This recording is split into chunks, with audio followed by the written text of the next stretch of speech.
I think. Few minutes early. Yeah, I meant to post something earlier. I wanted to start a little later today, about 10:30.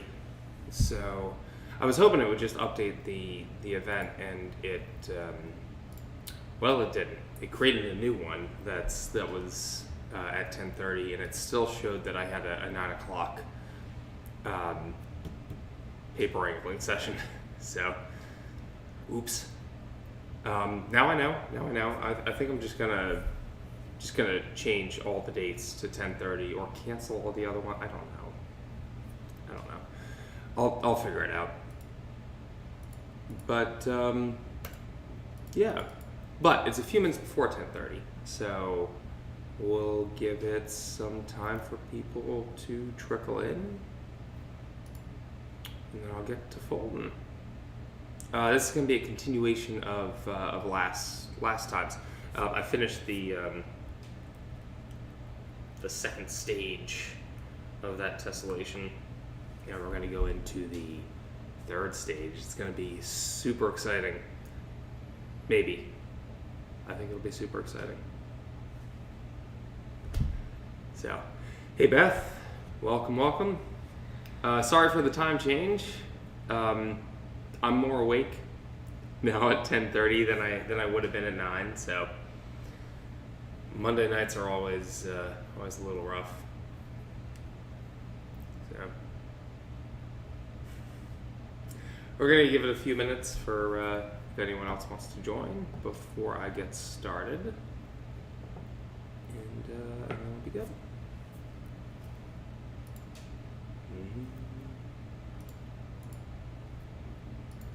Let's see. I guess I don't need to watch myself on Facebook also. I've kind of acclimated myself to this live stream thing, so I don't know if I need to. I don't know if I need to verify that I'm actually streaming now. I guess I'm getting comfortable with this. Sure. So, yeah, I guess I'll go ahead and start. Okay, so to recap. Hey, Chrissy.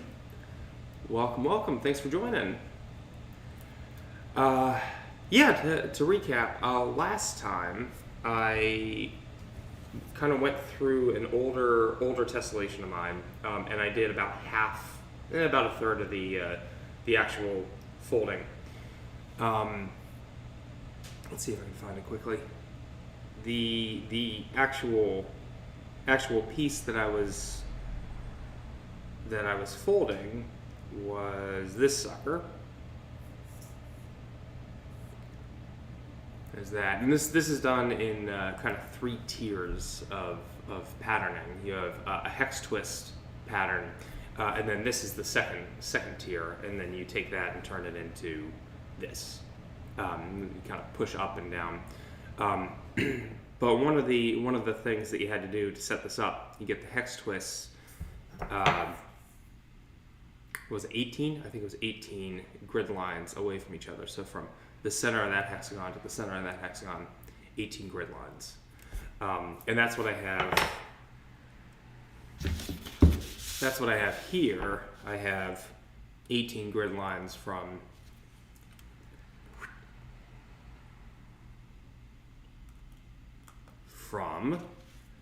the center of that grid line, or the center of that hexagon, the center of that hexagon.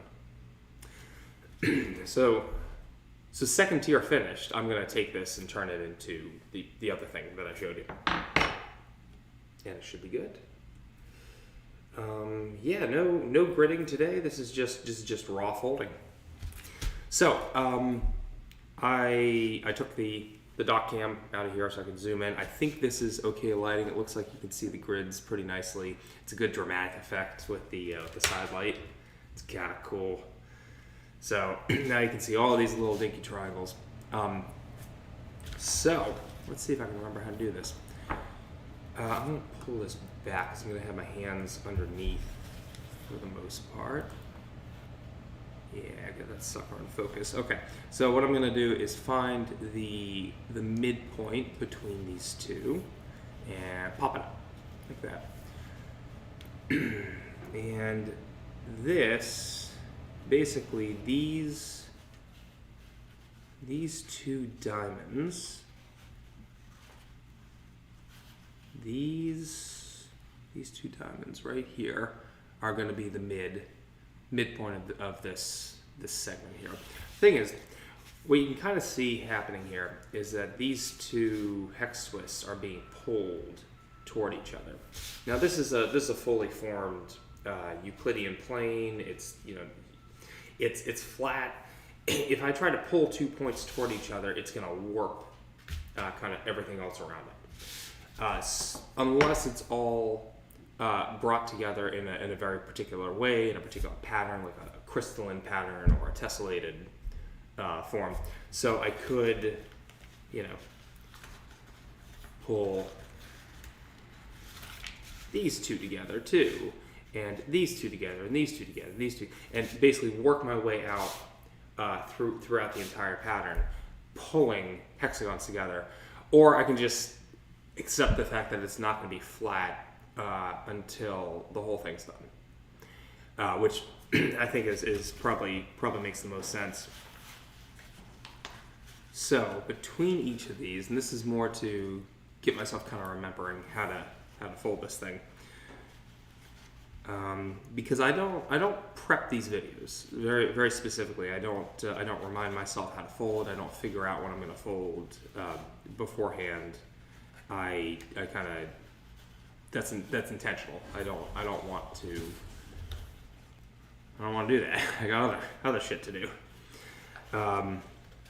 Okay, I got this Kelm folder I'm going to use to get inside these very, very, very tiny pleats.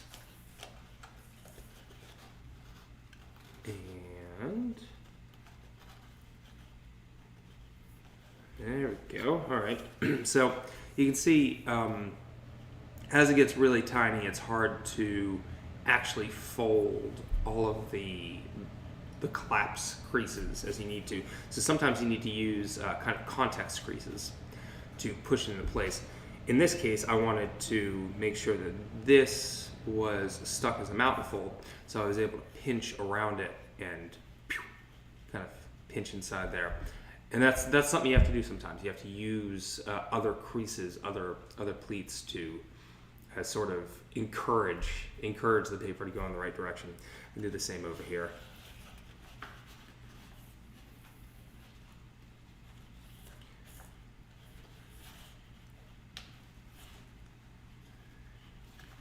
And it's like sculpting, just like sculpting, except with paper, and you're not able to stretch or constrict it all. It all just kind of stays where it is, or stays the same thing. Now, this is an interesting fact, and I think I'm going to follow this. So in the final piece, there are triangular platforms here, which you can kind of see here, but they're smaller in the final form. These things here are these things here. So that and that. And what's happening is this little zigzag, you see this line that comes out here, that would be a line that connects from here to here. But in this case, it's kind of sculpted into a circular pattern. We could follow this. We could just follow the natural pleating of the paper, and I think I'm going to, because I think that'll make things easier. Again, for context creases. So open that up.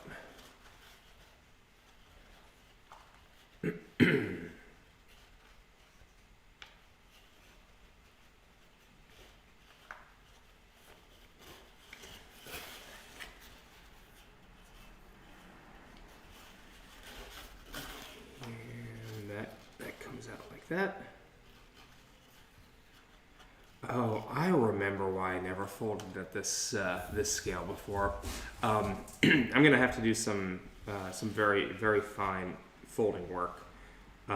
It'll be interesting, but you'll see once I do a full circle of this. The complications here. All right, I'm gonna have to overlap that.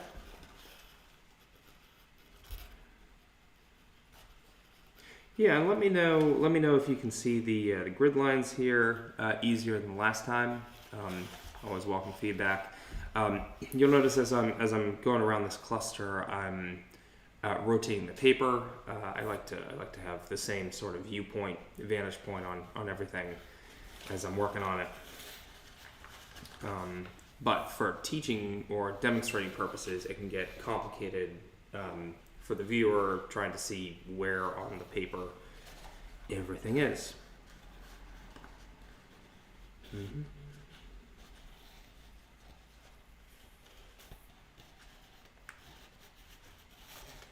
I'm actually going to go back to this. Hold on, I need a reminder of how many of counting. So what I'm working on here is the connection between two hex twists. And this might be easier.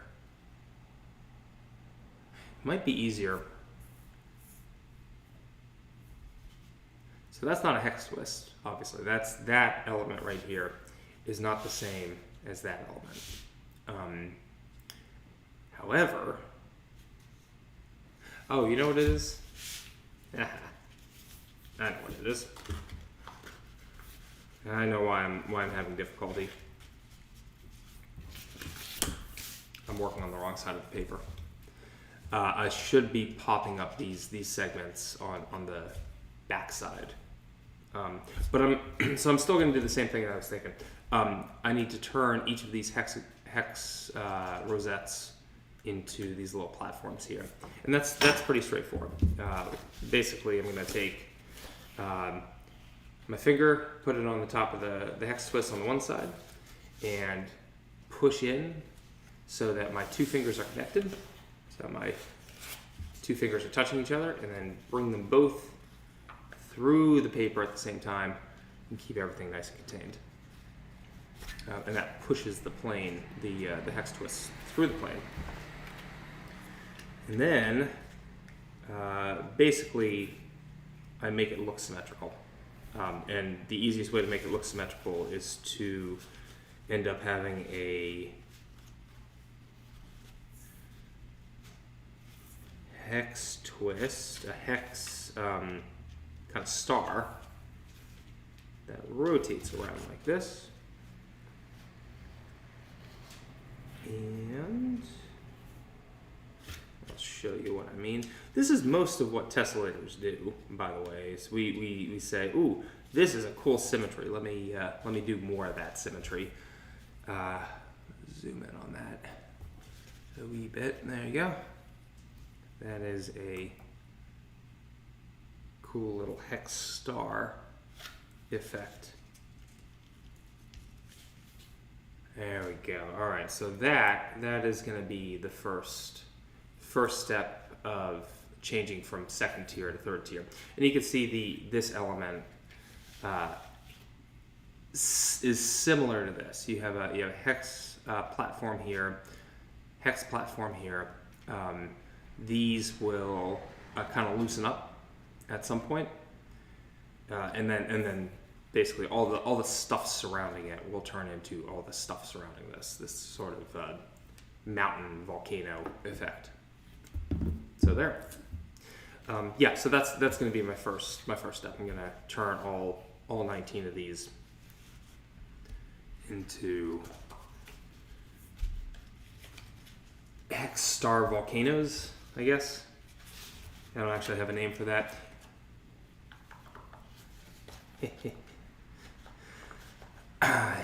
Yeah, witchcraft. Yeah. I mean, it's, hexing, right? So that does make sense.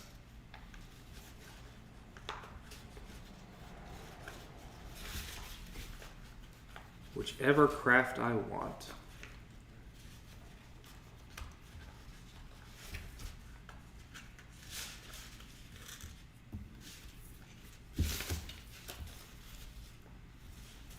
Alright, and I'm just I'm muscling my way through this, and then I'll knead it up in a hot second.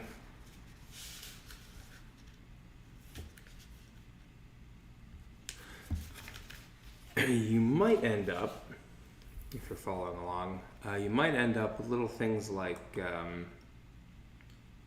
this, where it just kind of pops out. I'll try to find another better example. So push that in, push that out. Let's say I push a little too far and it does something like that. Well, you can kind of try to push things back into place from the back side, or you flip it and work away on the other side. Usually if you work on one side and it doesn't look nice, if you can't get everything back into place, you can flip the paper and you can figure it out from there.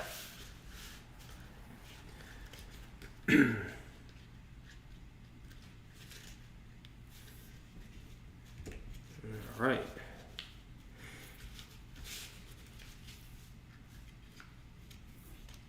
Yeah, thank you guys for, I guess you didn't have much of a choice, but I think this 10:30 time is much better.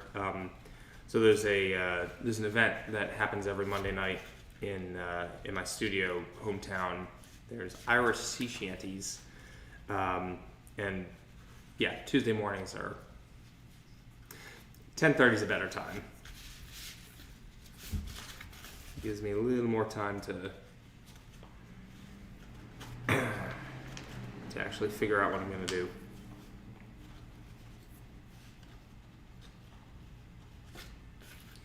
And I still haven't figured out this Instagram thing. I'll keep working on it. It'll happen at some point. For right now, this is just fine. So like I said, brute forcing, none of these are actually turning into the stars that I'm looking for. They're a little messy. This one has like a triangular kind of thing. You see the three things that come into the point there. I'll pop that out in a second. I'll zoom out a bit.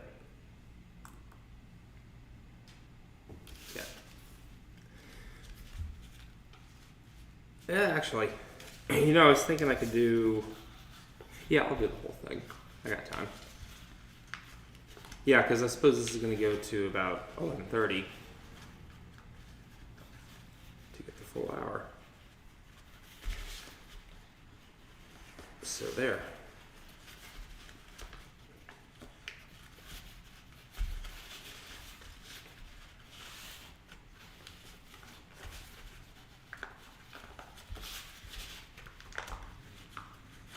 And so what happens when you have pleats or a pleat intersection is you displace a certain amount of paper. So you have a plane, pleats come in and they push up. It's like you could call it a fault line or something like that. Anyway, so a certain amount of paper comes either up or down. It just goes in some direction off the plane.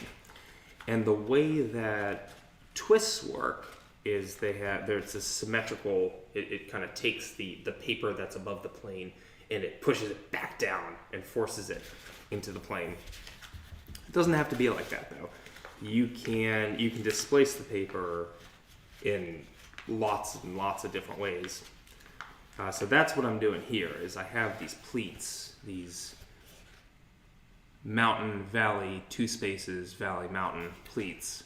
And they displace, there's 6 of them coming into an area, it displaces a certain amount. In this case, this is going this direction off the plane, or down if you're looking at it from this way. Yeah, no, it definitely has a flowery, floral effect, Chrissy. That's kind of the nature of these things. The geometry just speaks to natural forms. It's pretty cool. Okay, let me clean this up a little bit. This one especially is a little, we lost a bit there, but there's memory in the paper. So if you know the pattern, you can bring it back to where it was. I'm just gonna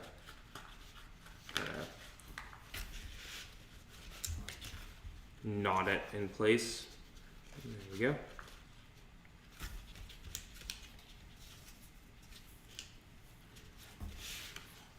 You got a little kink in there.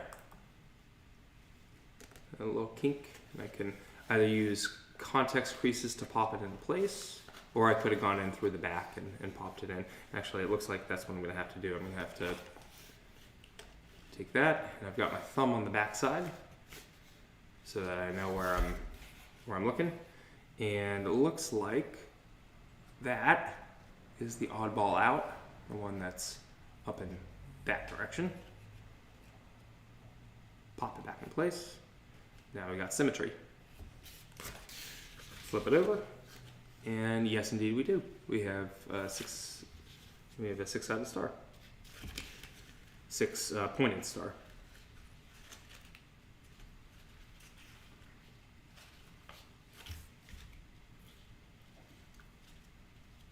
I said stay.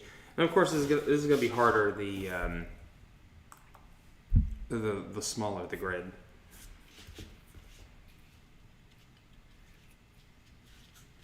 Right. One of these days, I should learn to fold with toothpicks. It would be make small grading a lot easier. Or chopsticks. Ooh. There we go. And I'm not going to be too concerned about keeping these all consistent. This is just to release the center of the paper, or the center of the twist, to allow. Actually, yeah. Why am I even making these look pretty? There's so many more steps left to do that I might cycle back to it. I just want to make sure they're at least in the kind of the right position.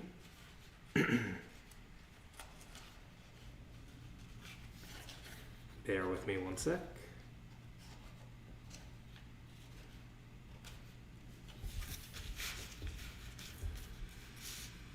Yeah.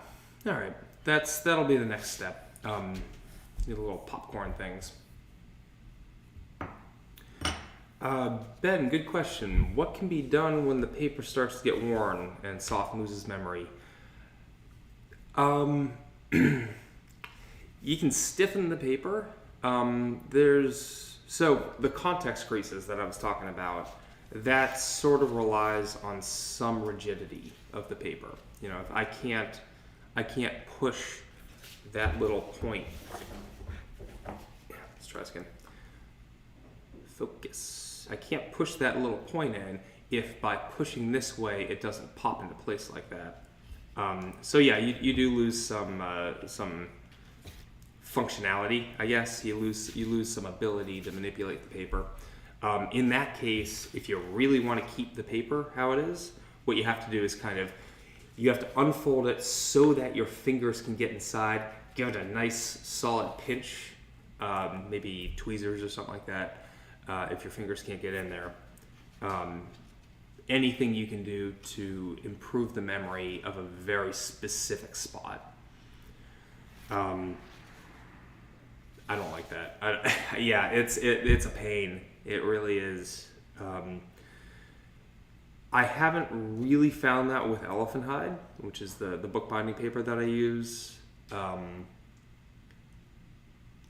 mean, yeah, if I fold something, then unfold it and then refold it, but I don't typically use a thing multiple times. If I take a pattern and then decide I don't like it, I unfold it and I reuse the grid for experimental purposes, but I don't use it for a finished piece.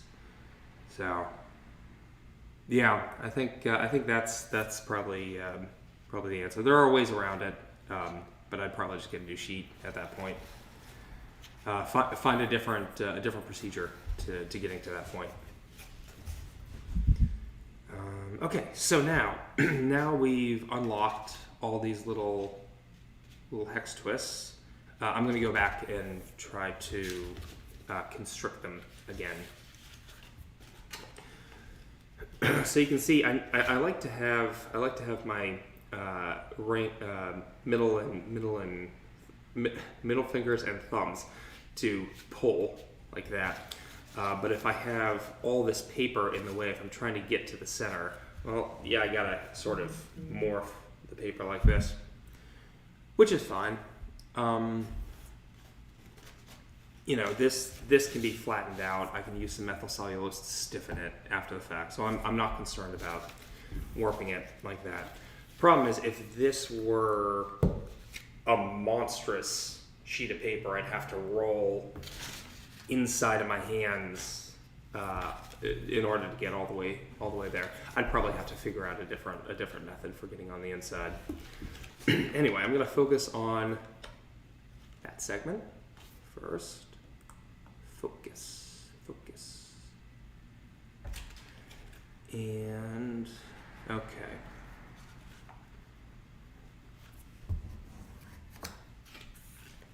So we've got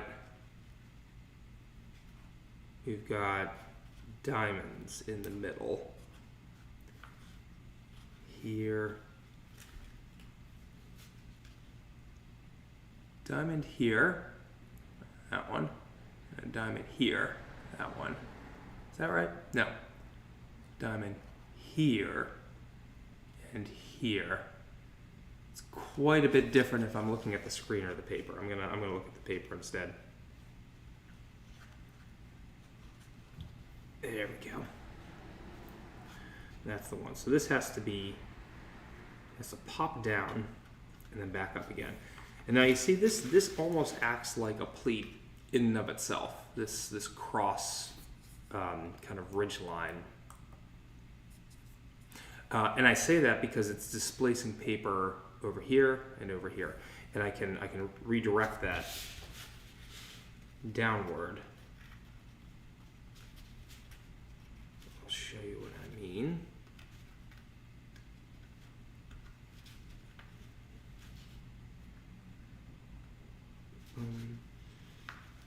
Okay, use context creases to bring these together like that. And that reinforces that builds up the memory of the inside. So by pinching this way, I'm reinforcing the creases here, which is what I want.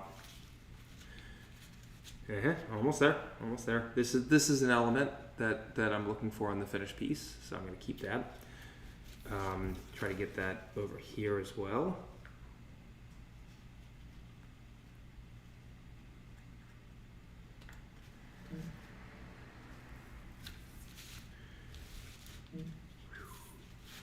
Okay, all right, getting there. We want that little puff element.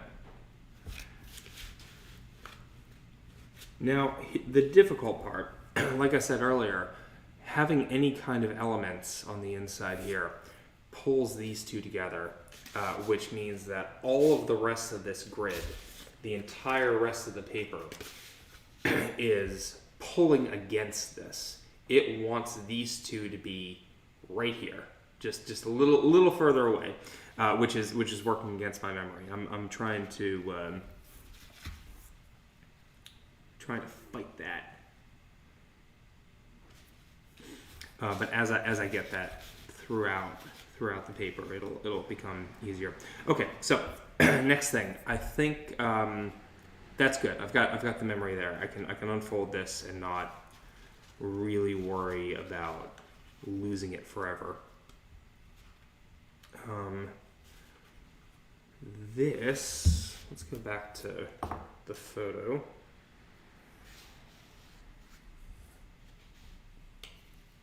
Okay, so if I work from, rather than the inside out to the hexagons, if I start from the hexagons inward, that might be an easier way to do it. I think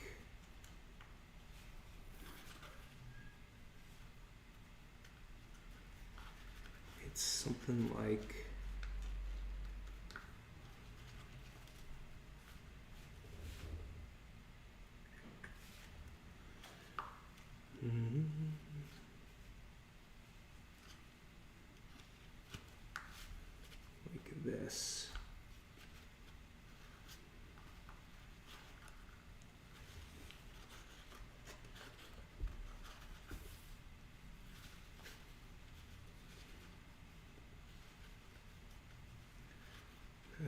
Yep. Okay. So this little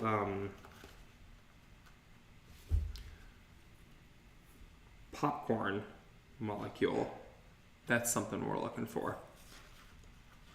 And then the same thing on the other side. So that I think will be a little easier to start with. I've never made this piece on this scale before. This is quite a bit harder than... I'm enjoying the challenge. Yeah, this is fun. So sorry, I keep sort of restarting my approach, and it's interesting. All right. So popcorn molecule over here. Popcorn molecule over here.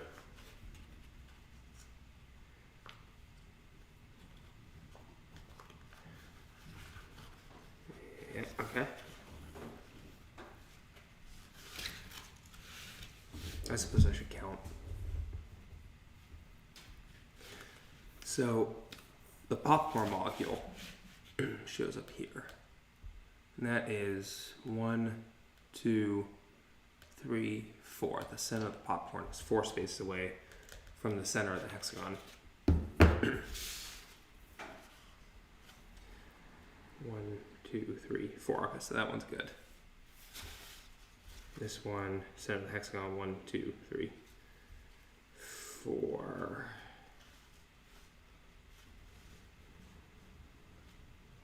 Okay.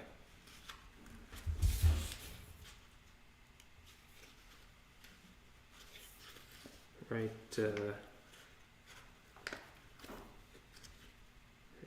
there.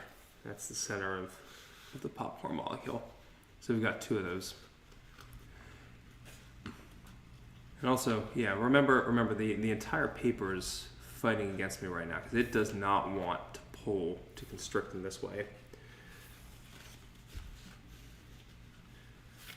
That's why it's called paper wrangling. Okay. Popcorn molecule here. I think I'm going to do this all the way around.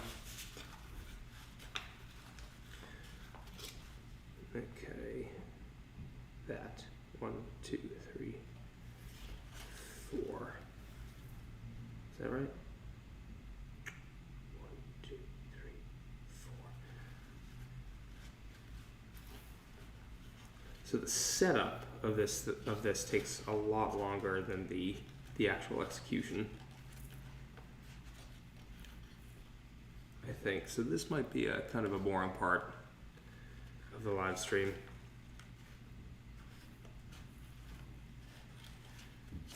All right, I see you.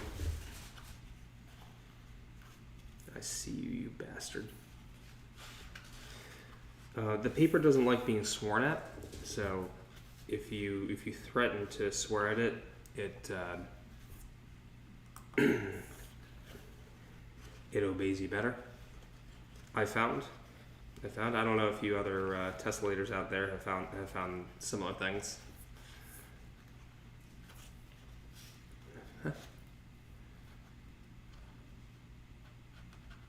Okay, there's the second popcorn molecule. I got one here with a little bit of memory around. That's still enough for me to pop it in place if I need to.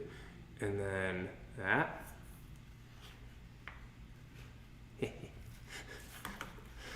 Yes.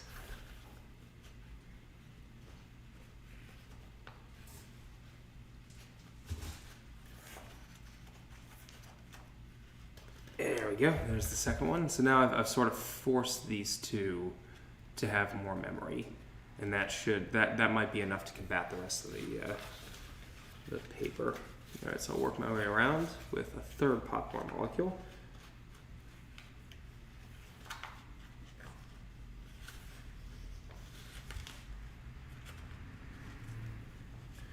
This one's a little easier.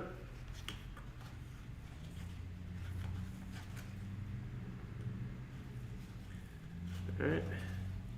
1, 2. Oh, get in the camera. 1, 2, 3. Yep, that was a lot easier. Fourth one.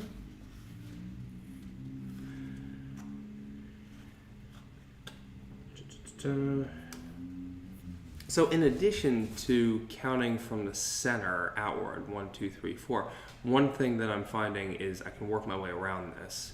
There's a drop of one grid line, and then 1, 2, 3. So 1, 2, 3 across, and then it cuts up again, and that allows me to find.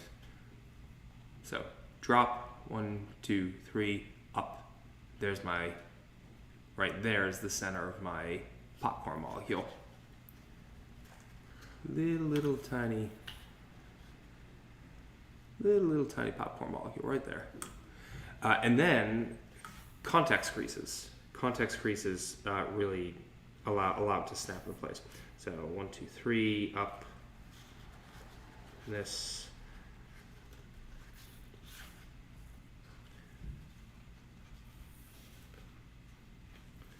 Apologies if I get it out of the camera.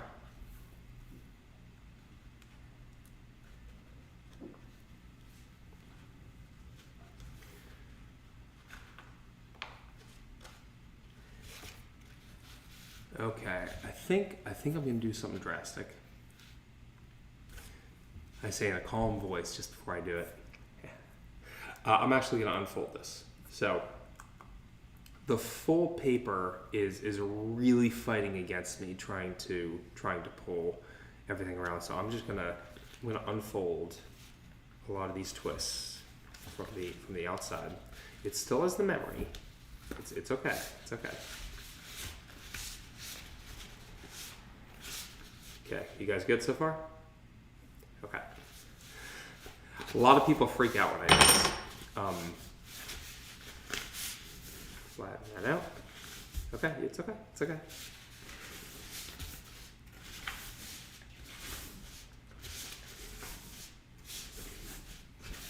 And now we see the entirety of the original paper. It still has a very strong memory, so there's still the impetus for it to, crack back into place. But what this allows me to do, quite a bit easier, is get constriction and build the memory where I want it to be. So something like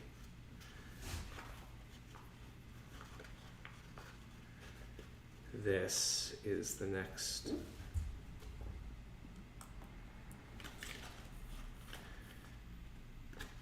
The next popcorn molecule, right there. Shows living up to its name.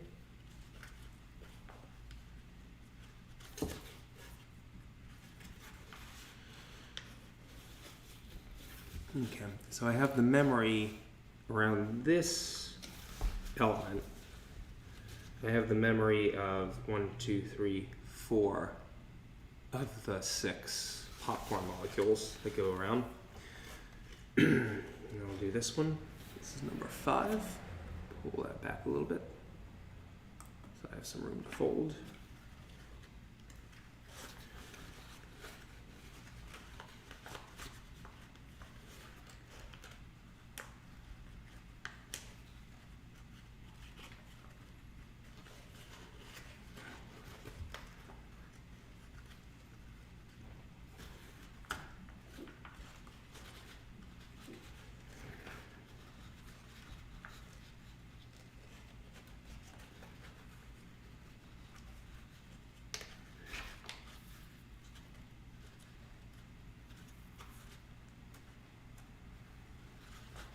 Yeah. This is number 5.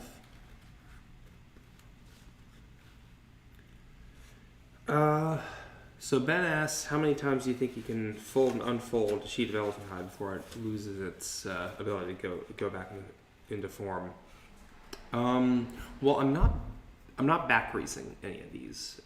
So all I'm doing is, so when I'm gridding, you fold in one direction and then you strictly, straight up fold the other direction. So each crease is a mountain or a valley, and then a valley fold with the intention of neutralizing the crease. So I'm not doing any of that. So that's good. But as far as like folding and then flattening and then folding and then flattening, I don't know, 5 or 6 more. It depends on how aggressive you were with creasing in the first place. So there's a difference between you have your grid line, and you make a crease, and you just kind of pinch with your fingertips, versus you pinch with your fingertips and hold it there for a minute, and then you remove, and then you take your fingers off. The memory is going to be different, so it all depends on how much, how aggressive you were with the memory placement in the first place. Yeah, I don't know if that really answers your question, but elephant hide can go some distance, and actually you can kind of see right now. I haven't tried to get it back into place, but a lot of these elements have just naturally reformed just from me moving the paper around. The memory is so intense that the molecules reform themselves, despite my best efforts. So yeah, elephant hide has a really good memory. If you're using something like a rice paper or I don't know, Canson or something like that, that doesn't quite have the memory, you might not have the same capabilities. Okay.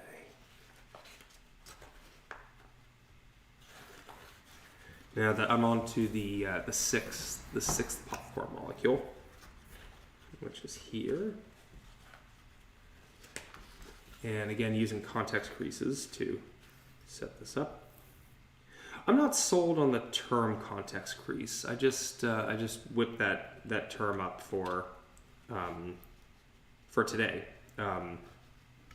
So I'm interested to hear if you have other terms for using surrounding creases to build the memory of a particular element.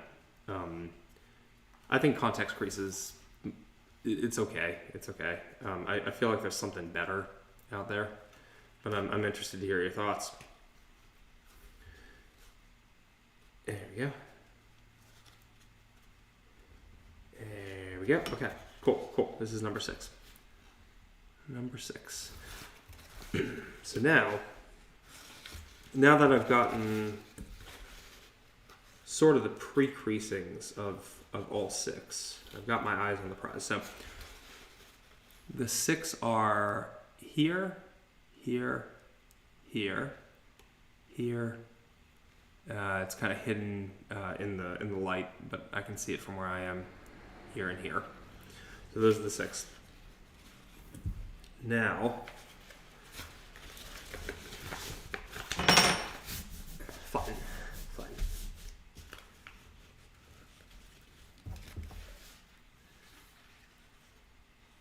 Now, the next step, each of these popcorn molecules has a little line that goes in toward the hex twist. That has to go down. That has to be a valley point. That point right there has to be valley.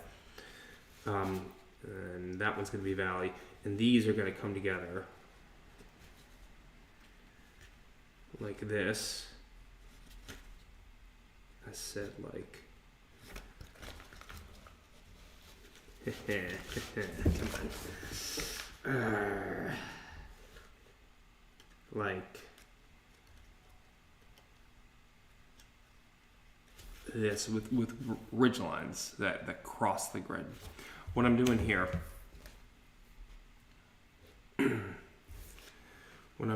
is working on these elements. So I'm bringing 2 popcorn molecules closer together and pinching across the grid.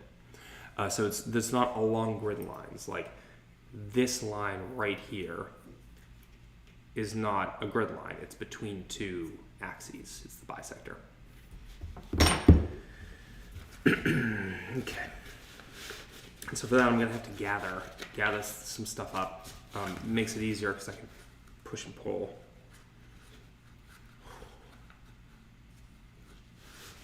Man, I haven't had a folding challenge like this in a while, and this is the point of the series, is to keep my skills up.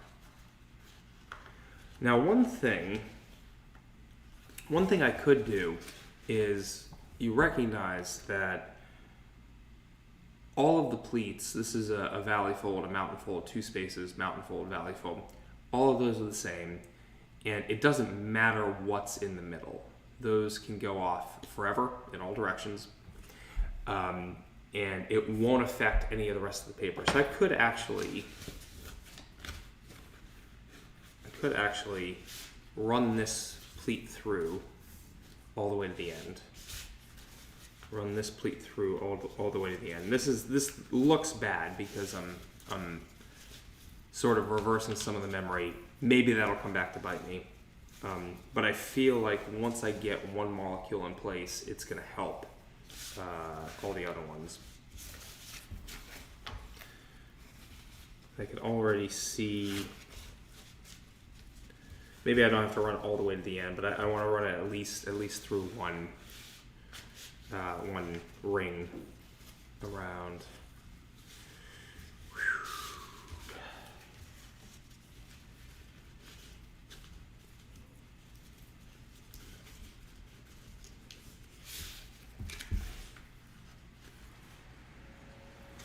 I am going to get this damn thing.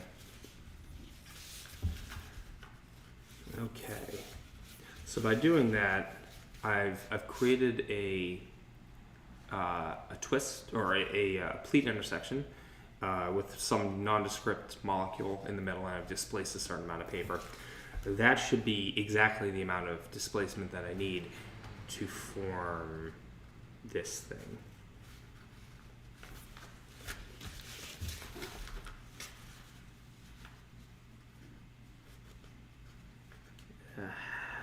Okay, all right.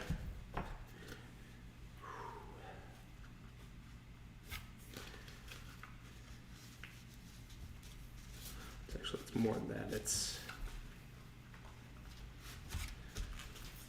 this.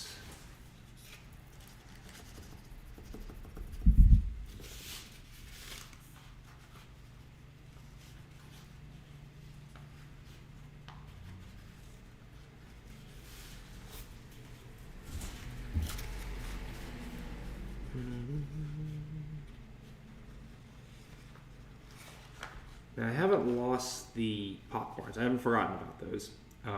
All I've done is I'm changing around the context creases that I want.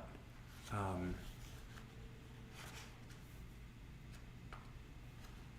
right, you guys have been watching for some time. You deserve to actually see how this thing comes together. So,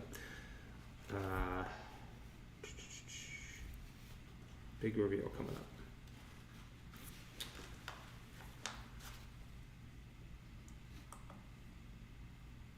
No, Ben, but by all means, please ask questions. Well,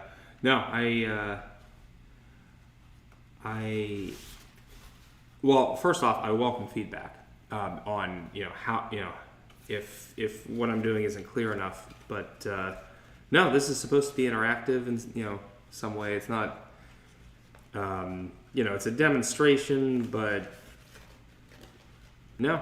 I like them, and it gets me thinking about my own approach. It's one thing to do it; it's quite another to explain it to somebody else, even somebody who knows their way around a sheet of paper. There's different terms that are used and stuff like that. No, I welcome them. Please. Maybe that'll allow me to fine-tune my teaching skills or folding skills, or get me to think about the paper in a different way. So there's one popcorn molecule. There's all the bits between them. I'm going to work on this molecule. Okay. I missed one of your questions. Central hex twist and surrounding pop. Yes, probably. Yes. Maybe at this scale. I'm used to working at 64ths grids. So the question is, would it have made sense to probably work on the center molecule before going on to the other ones? At this scale, yeah, probably.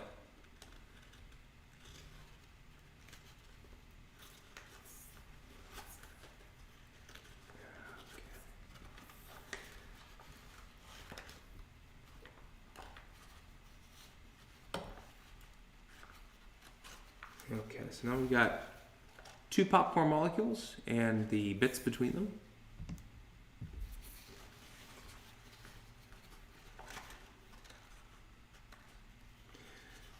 Third popcorn molecule. And just to give credit where it's due, I think I mentioned it in the last stream, the term popcorn molecule I first heard from Christine Edison, who was kind of a more... She did a lot of 3-dimensional, or 2.5-dimensional tessellations, like what I'm doing here. Different styles, but yeah, very similar sort of approach to tessellations. And she does good work. So yeah, if you look up Christine Edison origami tessellations, that's I think she uses a lot of these elements. There we go. This is starting to come together. Cool. So one of the things that's, you can really see it starting to form here.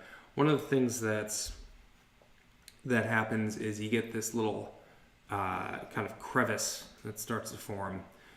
You can't have a crevice if it's completely flat, so now we've got enough memory to form the whole thing. So that actually doesn't look like a messy blob of paper. Okay.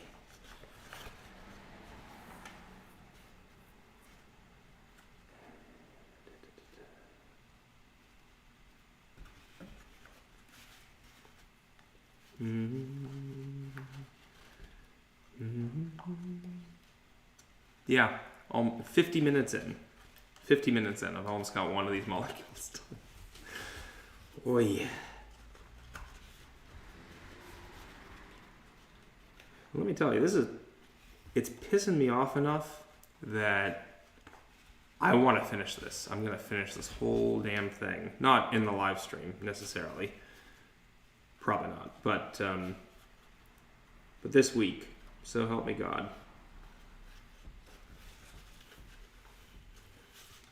Okay. Eye on the popcorn molecule. Okay, I got 2. There's 1, 2. Here's the third one.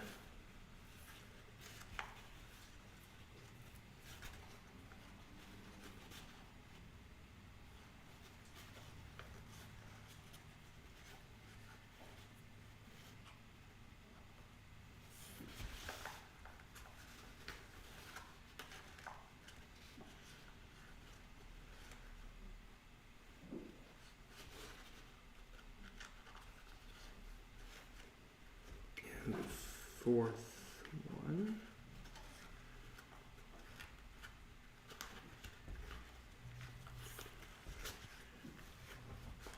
Getting there. Getting there.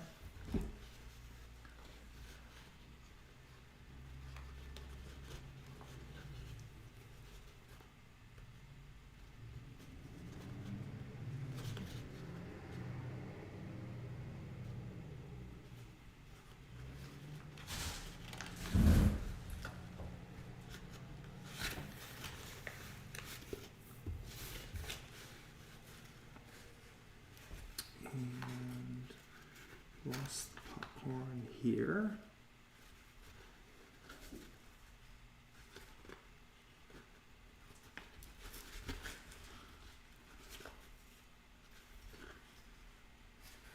Okay, all right, here it is,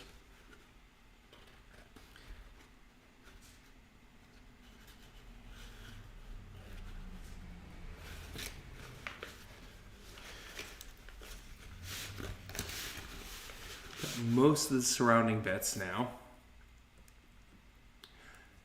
Yeah, so Ben, this is a Kelm folder. This is like a bone folder.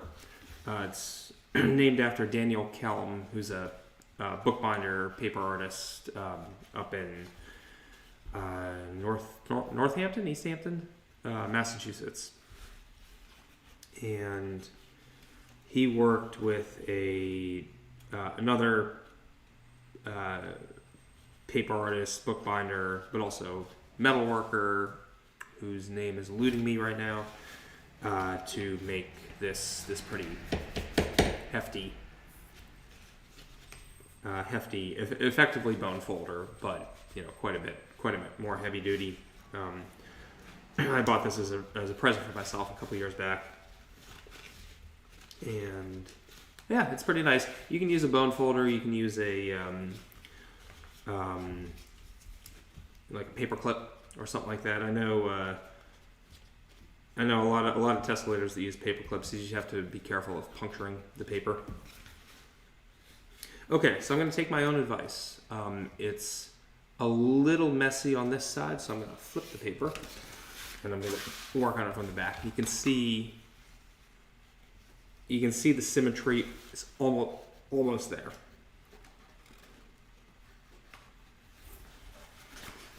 Sometimes it's better to work on one side than the other. It depends on the technique you're using. If you're pushing, then you want to push the valley folds. Now, the valley folds on one side and the mountain folds to the other, so you flip. If you're pinching, you want to work on the mountain folds. And again, the mountain folds on one side and the valley folds to the other. So you might have to flip back and forth depending on whether you're pinching or pushing.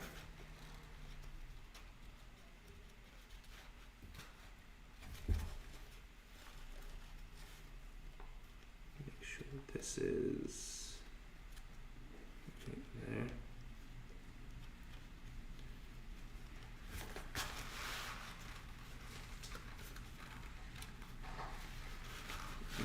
All right. So this is Wilson in place. Let's flip it back. I still have the memory of the hex twist or the hex star from before.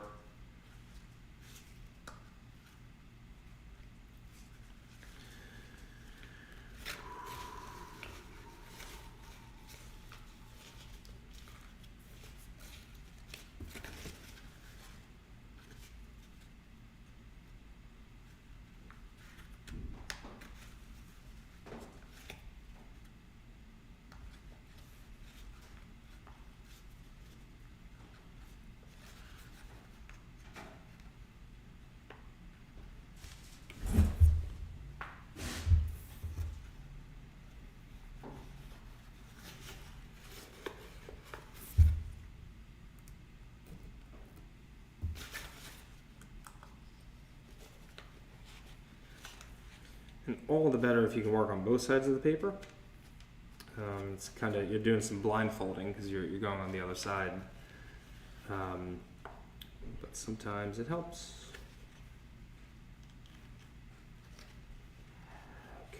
Okay. Pop that down.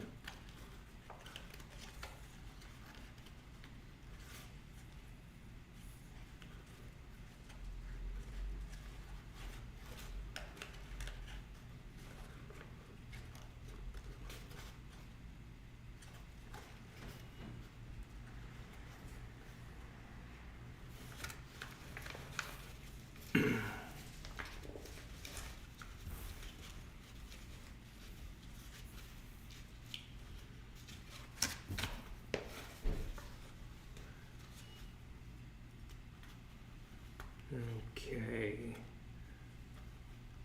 I think it's probably the best I'm going to get right now.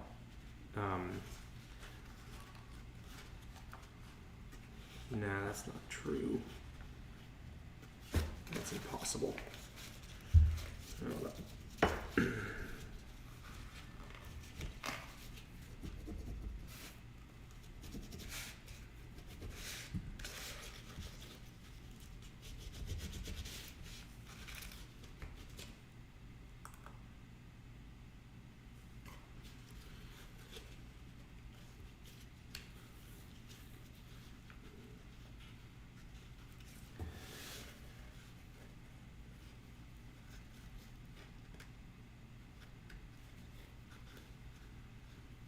Well, I hope you're all enjoying this battle between me and the paper. It's, there we go. Look at this. Okay, so if I reinforce that, pop that down,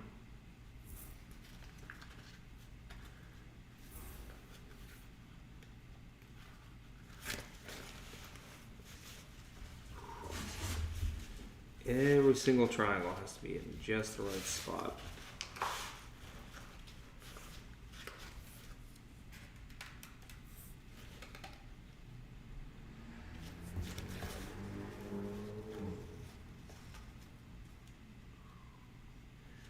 That goes there.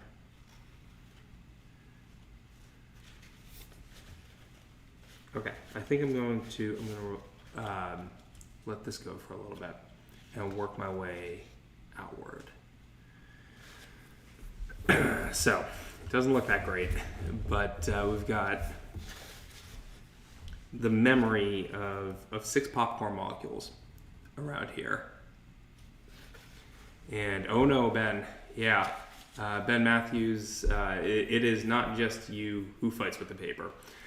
It's about endurance and patience, and sometimes it's about balling up the paper and throwing it away and starting over, which I'm not going to do with this.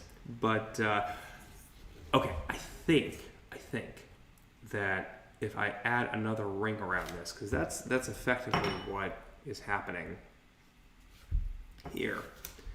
You get the popcorn molecule. We have one ring, which is what I'm working on now, but then there's a second ring on the outside.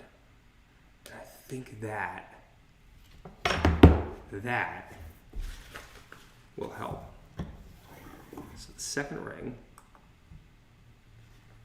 looks like this.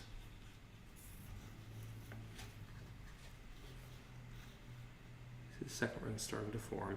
That's going to zigzag around the popcorn molecules.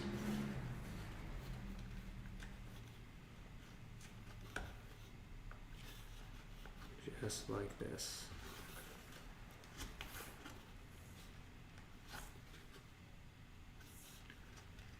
This is effectively a little mini Mior-Ori pattern, the zigzag, if you know what that is. A little corrugation effect. Oh yeah, this is gonna make life a lot easier.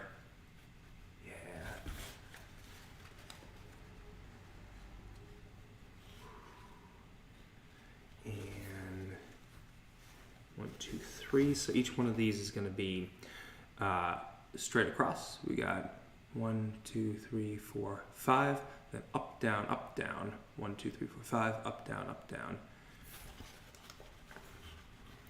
That's the pattern that we're going to see emerge.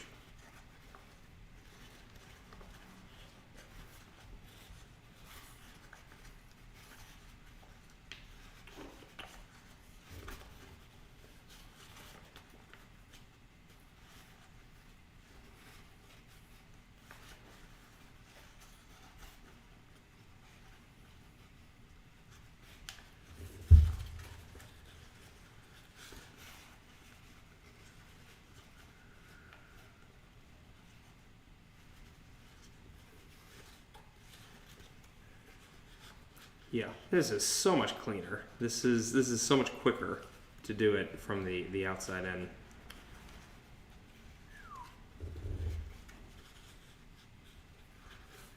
I know some people that use binder clips. As you're working at this scale, it's kind of hard to do binder clips here. Though, if anyone knows a place to get like little tiny binder clips, that would be useful for this sort of thing. Like I'm talking, millimeter size.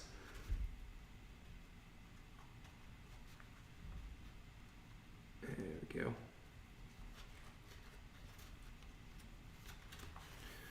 All right, so here's an example of using context creases. Really push that in. to make sure the memory of all the bits on the inside stay together. Now let me try to attack the inside again.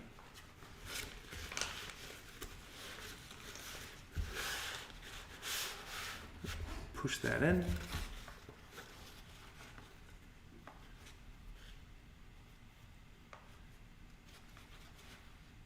This is what happens. You don't fold for like a year and a half, like, you know, really challenge yourself, and then you lose all.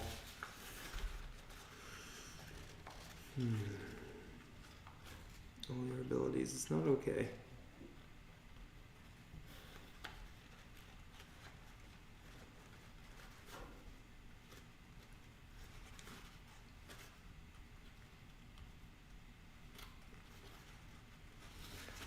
I think I'm going to work on the back. There we go. Okay, so you can see this element.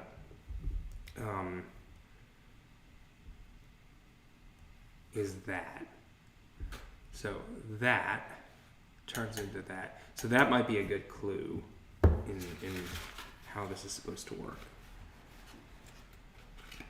We've got one part here.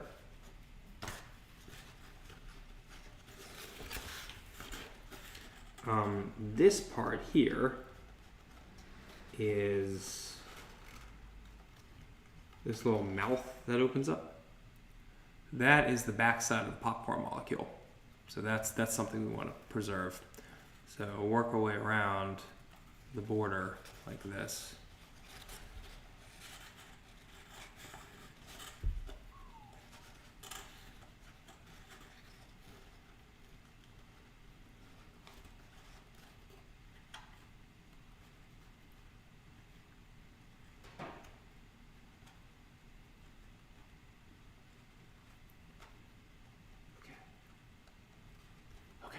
All right, this is good. I'm gonna flip it now.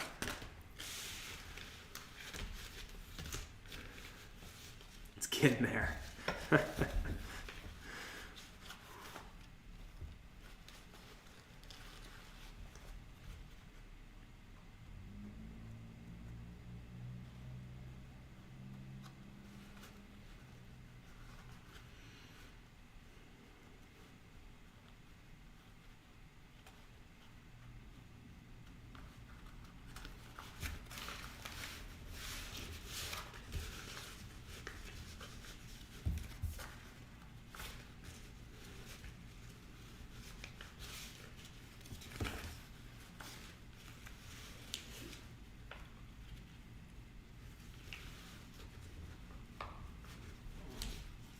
Okay.